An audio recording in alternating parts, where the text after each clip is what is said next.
আসসালামু আলাইকুম, সবাইকে স্বাগতম। প্রিয় শিক্ষার্থী বন্ধুরা, আজকে আমি আইসিটি বিষয়ে সি প্রোগ্রামিং সম্পর্কিত নোয়াখালী সরকারি কলেজে যে প্রশ্নটি এসেছিল সি প্রোগ্রামিং সম্পর্কিত ওই প্রশ্নের সমাধানের চেষ্টা করব। আলোচনায় আছি আমি মোহাম্মদ সিরাজুল ইসলাম। চলো শুরু করা যাক। প্রথমে প্রশ্নে কি বলা ছিল দেখি। প্রশ্নে গ নাম্বারের জন্য এই ধরনের একটি তথ্য ছিল, এই যে 1 × 2 plus 2 × 3 plus 3 × 4 plus n × n plus 1 এরকম একটি সিরিজ ছিল। এর যোগফলের গ নাম্বারে বলেছিল ফ্লোচার্ট অঙ্কন করতে। তো আমরা এটার ফ্লোচার্ট অঙ্কন করব। তো ফ্লোচার্ট আমরা জানি, ফ্লোচার্ট হচ্ছে চার্ট বা চিত্রের মাধ্যমে আমরা এই বিশেষ করে এখানে কোন ধাপে কী করব তার উপস্থাপন করব। যেমন শুরুতে আমরা লিখব স্টার্ট, এটা হচ্ছে শুরুর প্রতীক, এর মধ্যে লিখব স্টার্ট, এরপরে ইনপুট হিসেবে যে এন এর মান নিব তাই লিখব সামান্তরিক প্রতীকের মধ্যে ইনপুট হিসেবে এন। এরপরে আমরা এখানে এই আয়ের মান 1, আয় যদি আমরা কাউন্টার ভেরিয়েবল হিসেবে ঘোষণা করি তাই সমান 1 লিখব।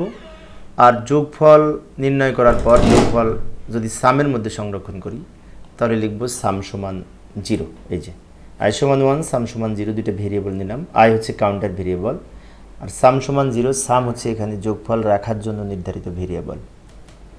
এরপরে আমরা এখানে একটি সিদ্ধান্ত যাচাই করব, আয়ের মান বাড়তে বাড়তে n পর্যন্ত হবে। তো এখানে লিখে দিব i less than equal to n। এই কন্ডিশন সত্য হলে যোগফল নির্ণয় করবে। এখানে যোগফলের সূত্রটা হবে সাম প্লাস আই ব্র্যাকেটে আই প্লাস 1। এটা কিন্তু যোগফলের ইয়েস হলে নিচে যোগ করবে, আর নো হলে এদিকে যে প্রোগ্রাম শেষ করে দিবে। তো যদি এই প্রোগ্রাম এই কন্ডিশন সত্য হয় তাহলে কম্পিউটার বুঝতে পারবে যে এখনও যোগ করে শেষ হয়নি, নিচে যে যোগ করতে হবে, তাই না? তো যোগফলের এখানে সূত্র হবে সাম সমান সাম plus I into I plus 1, অর্থাৎ এই এনের পরিবর্তে এন যেখানে আছে এখানে আই হবে, এখানে আছে এন ইন্টু এন প্লাস 1, এখানে আই ইন্টু আই প্লাস 1। এখন কেন হবে, তাই না? এই যে এটা লক্ষ্য করি, এই আই মানে 1, তার সাথে 1 যোগ করে ইন্টু 2 হবে। আবার আয়ের মান যখন 2 তার সাথে 1 যোগ করে ইন্টু 3 হবে। আর আয়ের মান যখন 3 ইন্টু 3 সাথে 1 যোগ করে 4 হবে। সেজন্য লিখেছি আই ইন্টু আই প্লাস 1। এখন কম্পাইলার এই যোগ করার পাশাপাশি এই যে এখানে আয়ের মান ছিল 1, এখানে হচ্ছে 2, এখানে হচ্ছে 3, এক এক করে বৃদ্ধি পেয়েছে। তাই এখানে আবার আই সমান আই প্লাস 1, আয়ের মানে 1 করে বৃদ্ধি পাবে।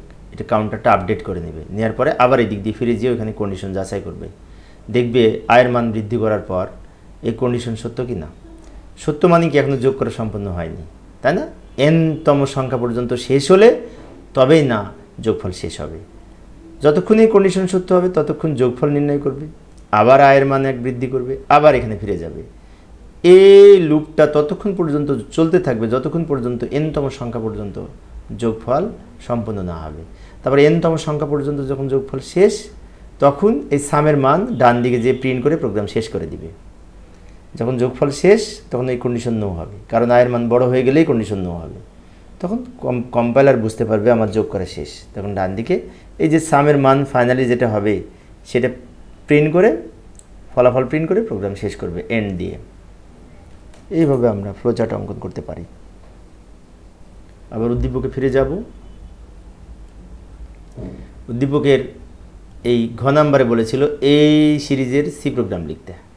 তো সি প্রোগ্রাম এখানে আমরা লিখব এখন। তো এবার আমরা ঘ নাম্বারের সমাধানের জন্য আবার সিরিজটা এখানে লিখে নিলাম, উত্তর ঘ। এই সিরিজের এখন যোগফল নির্ণয়ের সি প্রোগ্রাম লিখব। ঘ নাম্বারে সি প্রোগ্রাম লিখতে বলেছিল।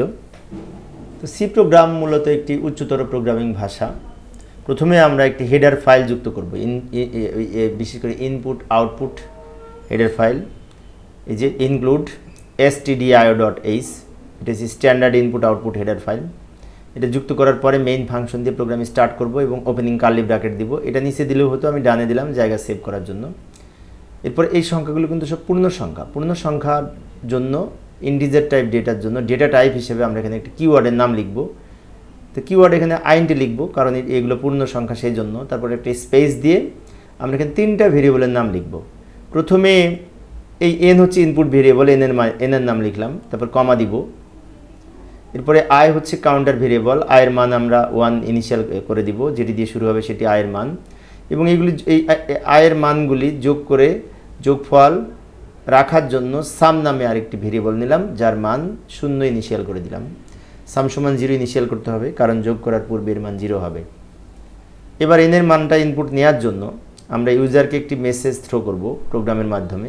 প্রিন্ট এফ ফাংশনের মধ্যে এখানে যে প্যারেনথিসিস ফার্স্ট ব্র্যাকেট দিয়ে তার মধ্যে একটা লাইন আমরা এখানে প্রেস করলাম, enter last number of series, এটা লিখলাম। এখানে অন্য কিছু লিখতে পারতাম, আমরা ইচ্ছে করে লিখতে পারতাম এন্টার ভ্যালু অফ এন, সেটাও লিখতে পারতাম, সমস্যা নেই।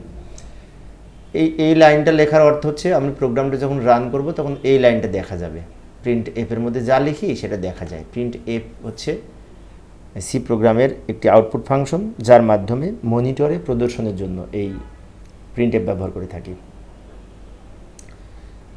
পরবর্তীতে এই স্ক্যানএফ ফাংশনের মাধ্যমে কিবোর্ড থেকে এনের মান ইনপুট নিবে। এখন এটা হচ্ছে পূর্ণ সংখ্যা ডেটা টাইপ, আইএনটি কিওয়ার্ড ঘোষণা করেছি, তাই পূর্ণ সংখ্যা ডেটা টাইপের জন্য এখানে আমাদের ফরম্যাট স্পেসিফায়ার হিসেবে %d লিখব একবার, শুধুমাত্র এনের জন্য, এবং অ্যান্ড এন আবার ডানে লিখব।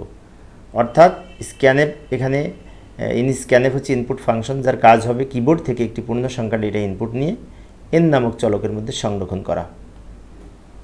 এই হচ্ছে ইনপুট অংশ। এখন এই কাজটা আমরা ফর লুপ গঠন করে করতে পারি, ফর লুপ ব্যবহার করে। ফর, হোয়াইল, ডু হোয়াইল বিভিন্ন রকমের লুপ রয়েছে, এর মধ্যে ফর লুপটা অনেক শিক্ষার্থীর কাছে সহজ মনে হয়। তো ফর লুপ ব্যবহার করে যদি লিখতে চাই, ফর লিখলাম, তারপর ফার্স্ট ব্র্যাকেট অফ প্যারেনথিসিস দিলাম। এই ফার্স্ট ব্র্যাকেট অফ প্যারেনথিসিসের মধ্যে আমরা এখানে 1, 2, 3টা অংশ লিখব। প্রথমে ইনিশিয়ালাইজেশন অংশ, যেখানে আমরা আয়ের মান, এই যে আই কাউন্টার ভেরিয়েবল হিসেবে ঘোষণা করেছি, এটার মান নিব। প্রথমে যেটা দিয়ে শুরু হবে 1, আই সমান 1 লিখলাম, সেমিকোলন দিব। এর পরের অংশে আমরা কন্ডিশন চেক করব। কি কন্ডিশন চেক করব?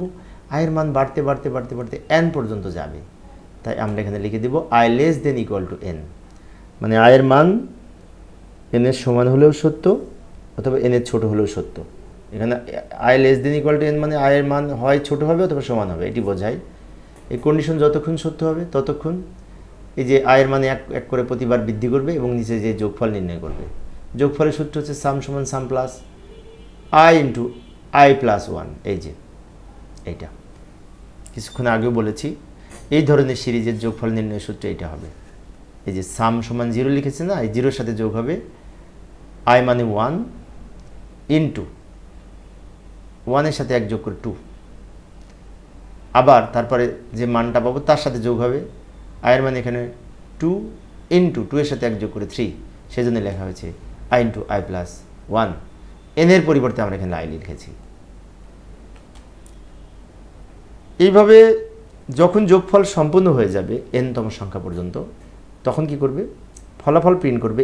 প্রিন্ট এফের মধ্যে আমরা এখানে একটি ফলাফল পাওয়ার জন্য একটা লাইন লিখলাম, সামেশন ইজ। এটা লেখা বাধ্যতামূলক ছিল না, কিন্তু লিখলাম কারণ এটা লিখলে দেখতে ভালো লাগবে এবং সুন্দর একটি সেন্টেন্স আমরা আউটপুট পাবো। সামেশন ইজ ইকুয়াল টু, এইখানে আউটপুটটা প্রদর্শন করবে। আউটপুটটা কিন্তু পূর্ণ সংখ্যায় হবে, সংখ্যাগুলি যোগ করে আউটপুটও পূর্ণ সংখ্যায় হবে, যেখানে %d আউটপুট, কমা দিয়ে এই সামের মানটাতে এখানে প্রদর্শন করবে, তাই কমা দিয়ে এই সামটা আবার এখানে লিখব, লিখে সেমিকোলন দিব। এই হচ্ছে প্রোগ্রাম। লাস্টে রিটার্ন 0 লিখে প্রোগ্রাম শেষ করলাম। এখন এই প্রোগ্রামটি যদি আউটপুট দেখতে চাই, যদি মনে করি, যদিও আউটপুট পরীক্ষায় লেখার দরকার নেই, তারপরে আমি দেখাই দিচ্ছি আউটপুট। এখানে যে লাইনটা লিখেছিলাম inter last number of series, ওইটা দেখা যাবে। এক লাইনে দেখা যাবে। আমি এখানে জায়গা সেভ করার জন্য 2 লাইন হয়ে গেছে। এখানে আমি একটা সংখ্যা লিখি, মনে করি 100 পর্যন্ত n এর মান হবে 100, তাহলে এই সিরিজের 100 পর্যন্ত সংখ্যাগুলোর যোগফল হবে এই সংখ্যাটি, এই যে 34,000 না 3,43,400, এই সংখ্যাটি হবে।